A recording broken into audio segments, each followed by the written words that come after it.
네. 다음에 이어가지고 바로 한 개 더 찍어보겠습니다. 파레토의 법칙 2080. 이게 뭐냐면 경제학에서 파레토라는 분이 빌프레도 파레토라는 분이 발견한 법칙인데요. 8대2 법칙, 제가 늘 주장하는 신의 절대 자연 법칙을 8대2 법칙이라고 늘 주장하고 있습니다. 근데 이거를 이미 발견하셨죠? 전부 다 발견하신 거예요.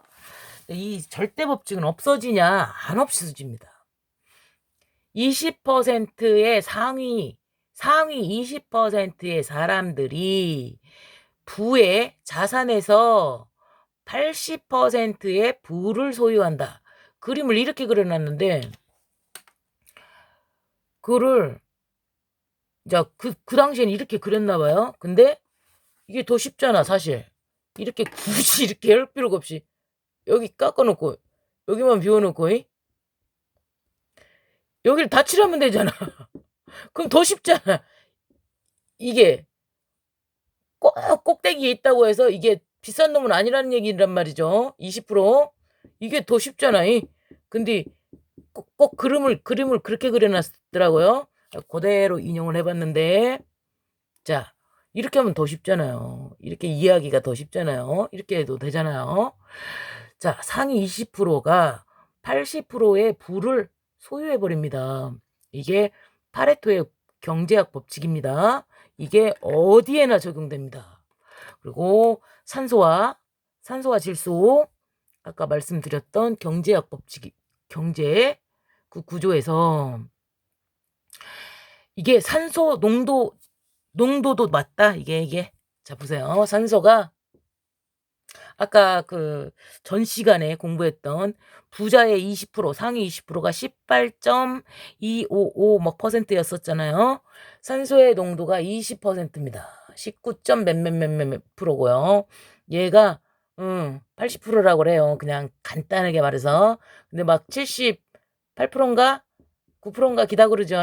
조금 자세하게 말하면. 자, 근데 여기 1%, 얘네 둘이 빼고 얘를 19%로 보는 데도 있어요.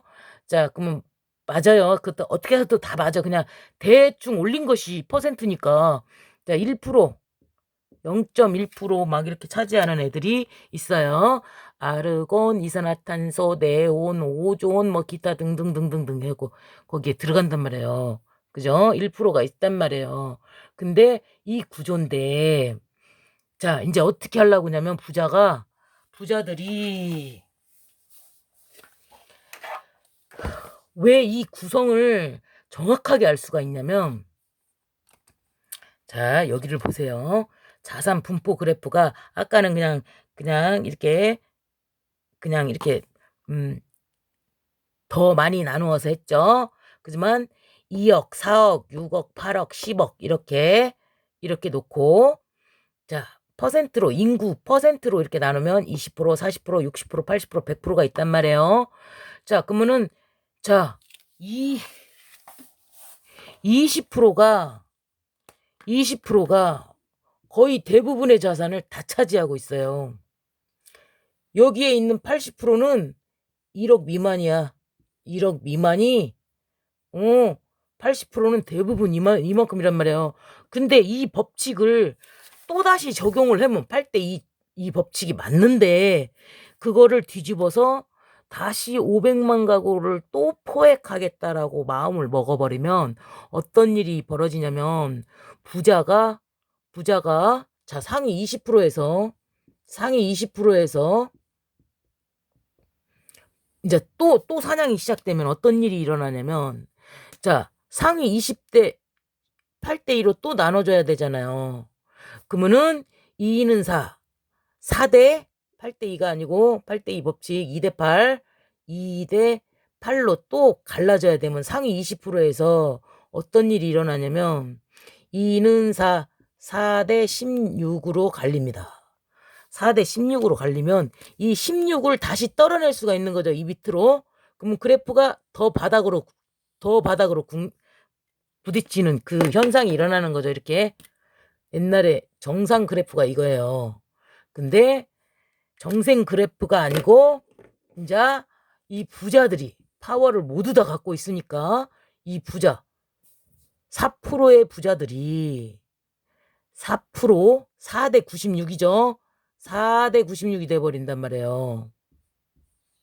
20대 80에서 4대 96이 돼버린단 말이에요. 그럼 여기서 또 8대 2가 또 적용이 되면 4, 2, 4, 8, 0.8% 대 0.8% 대 99.2%가 돼버려요. 근데 이거는 안 일어나. 절대로. 왜? 그냥 구성 비율이 그럴 뿐이에요. 근데 전체 구조는 8대 2가 기본이고 절대 법칙은 없어지지 않습니다. 여기서 엎치락 뒤치락 하는 거예요. 뒤집어지는 거예요. 그러지 절대로 이 밖으로 내려가거나 이런 일이 안 일어난단 말이에요. 그러니까 어떤 수작을 부려도 돈을 찍어서 어떻게 하네 어떻게 하네 탈락자는 발생하지. 근데 다시 들어오는 애가 생겨요. 그래서 이 자연 법칙이 그대로 유지된다는 사실. 근데 잠시 동안은 억눌러서 지 맘대로 해서 이 부자들이 4%의 부자들이 어떤 짓을 하냐면 저 베네수엘라 보세요. 엉망으로 만들어 버리면 계속 자기가 부를 소유하기 위해서 엉망으로 만들어 버리면 사회 경제를 그렇게 화폐를 많이 찍는다던가 막 그 화폐를 많이 찍거나 공산화를 하거나 전쟁을 하거나 국가가 부도가 났거나 여러 가지 상황에 의해서 그렇게 뒤집어지는 사건이 일어나 버리면 그러면 어떤 현상이 일어나냐면 그 사회가 완전히 꼬꾸라져서 망했다.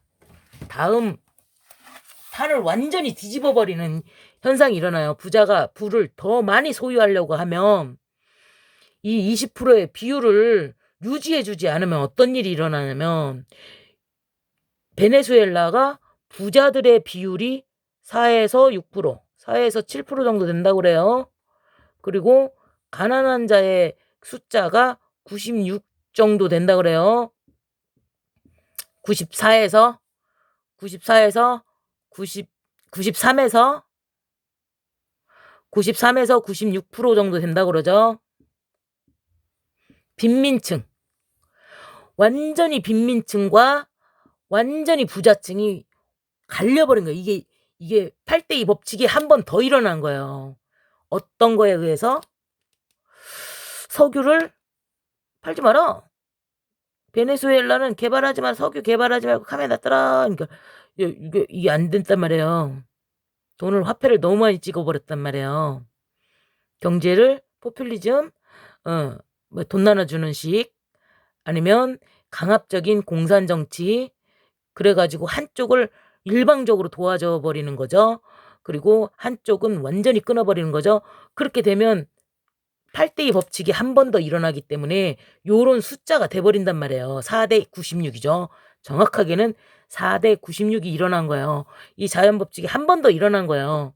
그렇게 되면 그 세상을 뭐라고 하냐면 카오스, 혼돈, 전쟁, 막 이렇게 국가 부도 막 이런 상태가 된 거예요. 그러면 어떻게 되냐면 정말 위험한 일이 일어납니다. 부자들은 자기의 부를 더 증식시키기 위해서 노예들을 완전히 극과 극으로 갈려서 우리는 6 차지할 테니까 4 차지할 테니까 4대 96으로 갈려버리면 어떠한 일이 벌어지냐면 그 사회는 유지할 수가 없게 돼요. 형님들이 자꾸만 중산층을 파괴하고 자꾸만 바닥으로 미르니까 하는 소리예요. 내가. 왜? 아니 그냥 놔두면은 막 전쟁 일어나고 막 난리 나게 생겼으니까 말씀을 드리는 거예요. 그 꼬라지를 못 봐서 20% 16%가 살아있는 꼬라지를 못 봐 가지고 자꾸만 벼랑으로 미르니까 그렇게 되면 어떤 사회가 벌어지냐면 혼돈, 카오스, 전쟁이라는 거는 어떤 거냐면 자기네가 돈을 갖고는 있어. 4%가 갖고는 있어. 근데 16%를 보기 싫어가지고 20%에서 16% 부를 갖고 있는 20%가 있어야만 이게 자연 법칙이 유지가 돼요. 유지가 되는데 이 20%를 못 봐주겠다. 내 1%인데 내가 이 20%를 못 봐주겠다. 그러니까 16명은 잘라 해갖고 딱 내보내잖아요. 그럼 어떻게 돼? 자, 내가 보디가드가 지금 20명이 있었어. 근데 16명을 잘라버렸네? 4명이야. 근데 4명 중에 1명은 자기 자신이야. 그러니까 3명밖에 없어, 보디가드가. 근데 16이 열이 가는 바람에 96명의 폭도가 생긴 거예요. 그러면 96명이 3명을 이길 수가 없어. 아니, 96명이 3명이 아무리 권총 갖고 있고 따발총 들고 있고 폭탄을 갖고 있다고 치더라도 다 같이 죽는 핵을 써서 다 같이 죽어버리면 끝나. 지도 못 지켜. 한 명도 못 지켜. 근데 20대 80이면 그나마 지켜. 총 갖고 있거나 뭐 이런 게 해갖고 따다다닥 해갖고 그게 지켜져요. 그게 자연 법칙이기 때문에 지켜지는 거예요. 아니 그냥 이 20%가 똑똑해서 지켜지는 것도 맞는데 이 균형상 그렇게 돼 있단 말이에요. 그런데 이거를 갖다가 깨고 16명은 빈민층으로 내려가 버려라 하고 부자가 욕심을 더 냈어. 부자가 16개의 이 사람들 거를 빼들어 가려고 욕심을 더 냈네? 그러면 4대 96이 돼버리면 얘네가 이제 82 폭도가 아니고 96이 폭도가 됐잖아요? 그러면 이제 어떻게 되는 줄 아세요? 여기에서는 막을 수가 없어. 얘네들이 3명이 막을 수가 없어요. 96을요.